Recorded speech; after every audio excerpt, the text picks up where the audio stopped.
Hi dears. സേനുവിന് രാവിലെ തന്നെ കശുവണ്ടി കുറച്ചിങ്ങനെ എടുത്തിട്ടേ പൊടിച്ചിടലാണ് കേട്ടോ മെയിൻ പരിപാടി. പുട്ടും പയറൊക്കെ കഴിച്ച് കഴിഞ്ഞിട്ട് ഇന്ന് കുറച്ച് ബിരിയാണി ഉണ്ടാക്കണം. നമുക്ക് ഗസ്റ്റ് ഉണ്ട്. ഗസ്റ്റ് ആരാന്നല്ലേ അത് ഞാൻ വഴിയെ പറയാം കേട്ടോ. അങ്ങനെ ബിരിയാണി ഉണ്ടാക്കാൻ കയറി തട്ടലും മുട്ടലും കുറച്ച് തൈരൊക്കെ താഴെ പോയി. പിന്നെ ഇത്താത്തായും ഉമ്മച്ചിക്ക് ഉണ്ടായിരുന്നതുകൊണ്ട് കറക്റ്റ് ടൈമിന് മുന്നേ ആയിട്ട് നമുക്ക് ബിരിയാണി എല്ലാം സെറ്റ് ചെയ്യാൻ പറ്റി കേട്ടോ.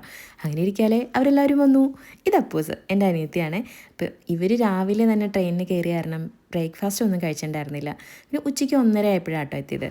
പിന്നെ ഞങ്ങൾ പറഞ്ഞു ഇനി ജ്യൂസൊന്നും കുടിക്കാൻ നിൽക്കണ്ട, നേരെ നമുക്ക് ബിരിയാണി കഴിക്കാമെന്ന് പറഞ്ഞിട്ട് വാപ്പച്ചിനെയും ഉമ്മച്ചിനെയും അപ്പൂസിനെയും പിടിച്ചിരുത്തി ഞങ്ങളെല്ലാവരും കൂടി ബിരിയാണി കഴിച്ചിട്ടോ. ഇത് നിയമോളാണ്, ഇത് ഷാമിൽ, എൻ്റെ ചേട്ടൻ്റെ നാത്തൂൻ്റെ കുട്ടികളാണ്. അപ്പോൾ അവർ വന്നപ്പോൾ പറഞ്ഞു മര്യാദക്ക് ഇവിടെ ഇരുന്ന് കഴിച്ചോ എന്ന് പറഞ്ഞ് ഭീഷണിപ്പെടുത്തി. കാരണം പിള്ളേർ പാവം പേടിച്ച് അവിടെ നിന്ന് ബിരിയാണി കഴിക്കുന്നുണ്ട്. ഒരു കുഞ്ഞു ബെഞ്ചിലാട്ടോ ഇവർ 4 പേര് ഇരുന്ന് കഴിക്കുന്നത്. പക്ഷേ എല്ലാവരും കൂടി ഉണ്ടായിരുന്ന കാരണം ഭയങ്കര ഒരു ഹാപ്പിനെസ് ആയിരുന്നു ഫുഡ് കഴിക്കാൻ. പിന്നെ അവർ വന്നതിൻ്റെ വിശേഷങ്ങൾ, യാത്രാവിശേഷങ്ങളെല്ലാം പറഞ്ഞിരുന്നു കേട്ടോ. പിന്നെ ഞങ്ങളെല്ലാവരും പുറത്തും പോയി. അപ്പോൾ എങ്ങനെയാണ്, അടുത്ത വീഡിയോ കാണാമല്ലേ.